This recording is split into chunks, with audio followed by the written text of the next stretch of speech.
Hello, I'm Fernando Garcia, the Manager for Employee Development here at Simpleview. These are challenging times for members of the tourism and travel industry. The coronavirus pandemic has affected our businesses, our clients and our partners, our families, and our employees. Many of us were forced almost overnight to become fully remote workplaces, and despite any previous experience with remote work, the current situation adds new challenges to leading remote teams. Simpleview provided this training to our employees this week, and we offer it now here as a webinar to other members and partners within our industry. The training isn't meant to replace any further or more in-depth training, but to provide a foundation for which to build upon. In fact, you'll see links to additional training courses and articles throughout the presentation, and at the end of the presentation, which you'll be able to access through the PowerPoint version of this webinar. And so with that, let's start. This is today's learning objective.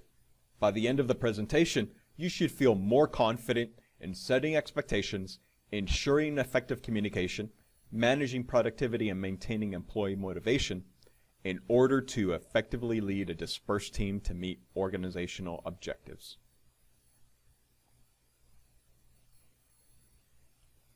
Many of us feel that we're already experienced in both working remotely and leading remote teams. Although that experience is useful, none of us has faced a remote work situation like the one caused by coronavirus before. The overnight creation of fully remote teams with minimal preparation, the extended duration of remote work, and the increasing pressure of health and family concerns requires that we all, yes, even the experienced ones, develop new approaches to leading remote teams. A recent article by Jason Wingard of Forbes magazine refers to the 3 C's of leading remote teams: clarity, communication, and connection. We'll be discussing those as well, using slightly different terminology. When Wingard refers to clarity, he means clarity of purpose and work expectations. Providing clear expectations must happen early to be most effective. Performance expectations facilitate work. They determine which systems, procedures, processes, and actions should be used to reach an objective. Without them, employees will, knowingly or not, create their own, and they'll likely do so from an egocentric perspective that doesn't take into account the needs of the team, thereby creating inefficiency or even failure. So then, what expectations are important to set for remote teams? The most critical ones to establish are related to work objectives, routines and schedules, presentation, and managing personal needs, interruptions, and distractions. We'll discuss these all in greater detail, but remember, it's important to communicate all of these early. Shared expectations related to routine schedules and presentation can be provided in a group meeting, while those related to specific job performance and to personal needs should be provided in one-on-one meetings. And remember, few people are inherently superb at working remotely, which means that yes, a degree of training your staff to do it well is required. A lot of this training is actually addressed by communicating expectations, but some of it is tied to more mundane activities like setting up a home office, learning software, or managing time between professional, personal, and family needs. Finally, when it comes to expectations, you've got to set them for yourself as a leader too. However much control you think you may have had in a more structured office setting, you'll likely exert less direct control now that your employees are dispersed. Don't fight it by trying to maintain the rigid control of the office in a virtual space. Embrace it. But embracing it requires trust, and you should be happy to provide it to your employees. Many leaders unfamiliar or inexperienced with leading remote teams fear employees will treat remote work as a day off. Well, the majority of peer-reviewed studies on the topic show otherwise. In fact, they show that remote workers are as, if not more, productive than they were in the office. As we'll see later on, the amount of meetings you'll take on as a remote leader will increase, at least in the short term, to make up for the loss of physical communication. And a warning, unless you take out a calendar and plan out daily, weekly, and monthly schedules, you'll become overwhelmed quickly. Lastly, ask your team what expectations they have of you. And remember that whatever shared expectations you have of them, it's incumbent upon you to practice reciprocity and meet them yourself as well. As the maxim says, leaders lead by example. Here's another maxim for you, coined by your one and only. Overcommunication is the only communication when it comes to remote work. Actually, I didn't coin that, but it's largely true nonetheless, especially early on before remote teams and routines have had time to mature. And why is overcommunication so important? Because you're making up for the tons of communication that happened when you share space that is difficult to replicate virtually. Many of you might be familiar with management by wandering around. It's a concept that was popularized in the 1982 book In Search of Excellence, Lessons from America's Best-Run Companies, and which refers to the knowledge, understanding, and trust that is gained from the observation and interactions of wandering around the office. Well, suffice it to say, it's not yet possible in a virtual environment. Neither are the hundreds of spontaneous interactions that can both impede and enable workers every day. And potentially, most importantly, neither is observation of nonverbal communication. Some of you may have heard of the 55-38-7 rule of communication. That is, only 7% of what someone communicates are the actual words, while 38% is tone, inflection, cadence, and 55% is body language. Well, that rule is an exaggerated misrepresentation of the work of Albert Mehrabian from the 1970s. Nonetheless, a great deal of interpersonal communication is nonverbal, or in how people speak. Just look at all of these examples. In fact, scientists have documented hundreds of thousands of different facial expressions. Nonverbal communication provides much of the context that we use to understand the words and the intent when someone speaks. Without it, our communication becomes two-dimensional and requires more effort to parse.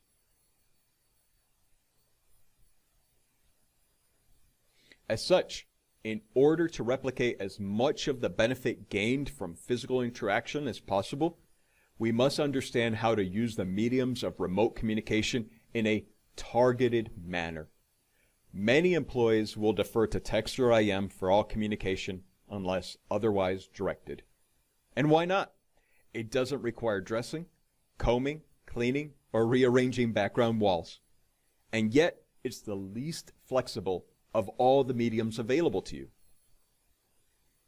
Save text and IM for ongoing discussions and informalities. Use email for formal announcements, guidance, and communications that require tracking or recording. Voice is good for informal group meetings, detailed talk-throughs, and meetings where most of the participants will likely be inactive audience members. Instead, as never before, remote work is the time to embrace video, especially for formal meetings and for one-on-one discussions. Video allows more nonverbal communication to be observed and understood. It creates community, and it combats isolation. Video is especially important for leading virtual meetings, which provide an opportunity to strengthen team cohesion and belonging for a dispersed staff. Like physical meetings, virtual meetings require strong agendas and time limits to keep them on track. After all, meetings should support work, not impede it. One rule of thumb to consider is what specific questions need to be answered during a meeting, and let that drive the agenda. For example, for a daily stand-up, those questions might be, what tasks is each member of the team accountable for? What is the status of projects? And what assistance is needed? For a project proposal meeting, it might be, what is the objective of the project? What are the key components? What is the timeline? And what are the resources needed? If a meeting topic doesn't answer the most important questions of its participants, determine why the topic's even being discussed, and whether all of the current participants gain value from attending in the future. Lastly, virtual meetings require redundancy. Send out email summaries afterwards to ensure everyone understood the decisions reached, the follow-on actions, and who is responsible for what. Meetings are part of work structure, the routines, processes, procedures, and systems that facilitate effective work. Establishing work structure is key to ensuring remote teams remain productive regardless of the lack of direct physical oversight. As we discussed earlier, part of setting expectations early on is identifying what parts of a team's schedule are truly critical and require attendance, and which do not. In a remote work situation, especially one where family and personal requirements are significant, such prioritization from leaders is critical. Otherwise, remote work should allow your team flexibility to adjust their schedules to focus on meeting objectives instead of simply logging hours. Unfortunately, a mass move to remote work can unexpectedly reinforce hierarchies and silos of information. Hundreds of daily informal but necessary interactions between employees across different teams may fall off as they refocus inward.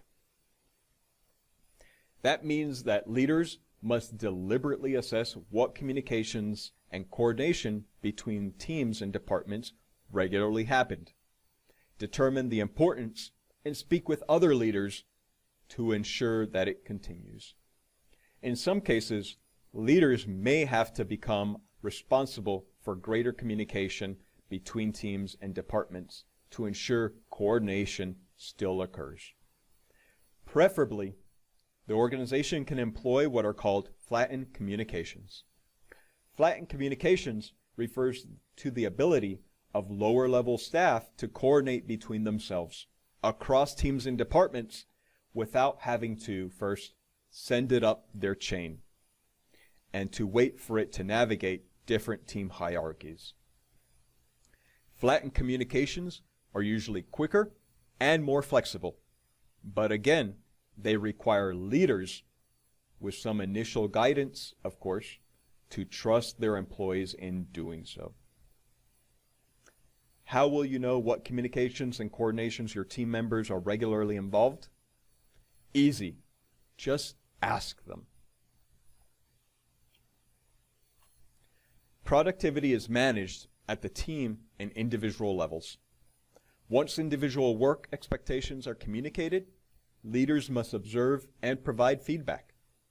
In survey after survey of remote employees, lack of performance feedback is mentioned as a top concern. Measuring performance can no longer be done by observing employees over the shoulder or from across the office.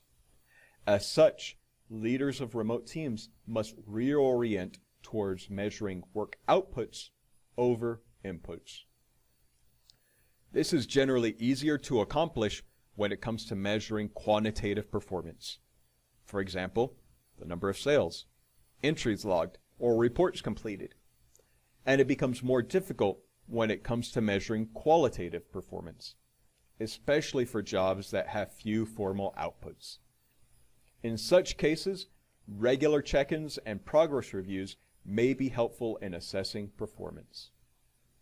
And remember, if at all possible, ensure that feedback sessions happen over video. Everyone knows how much is to be gleaned from watching someone's body language as they receive feedback.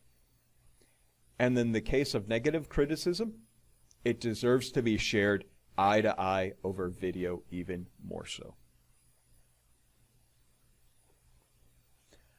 Our last topic is maintaining motivation. Or if you remember the 3 C's from the Forbes article I mentioned earlier, connection. Motivation is important to maintain because it drives high performance and empowers initiative. In difficult or stressful periods at work, motivation makes employees resilient and powers them through.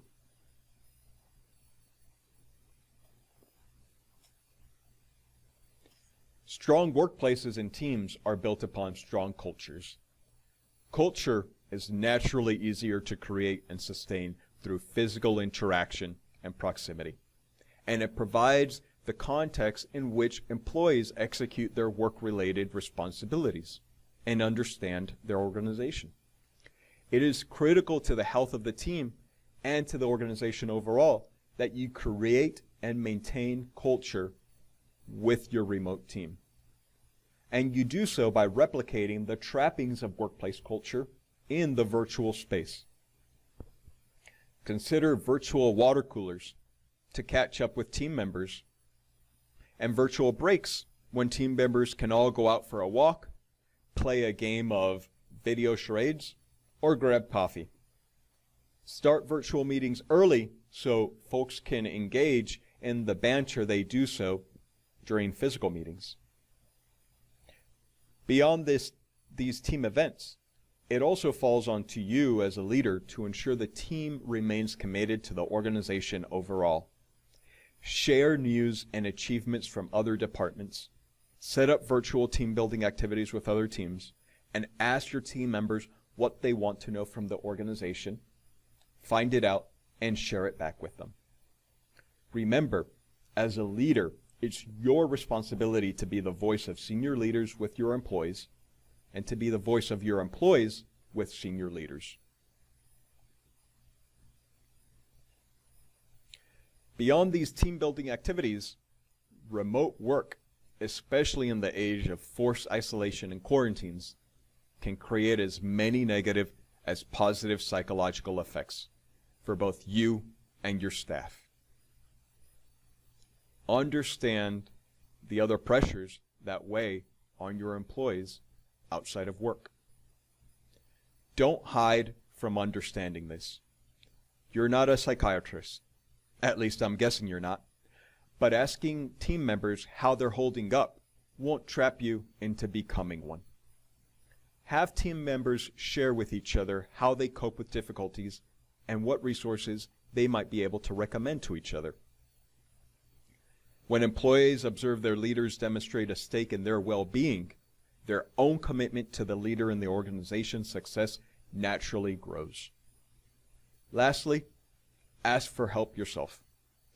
No leader is a superhero. We all require assistance. Look to resources within your organization, to your own leaders, and to your peer leaders to share strategies and determine ways to respond.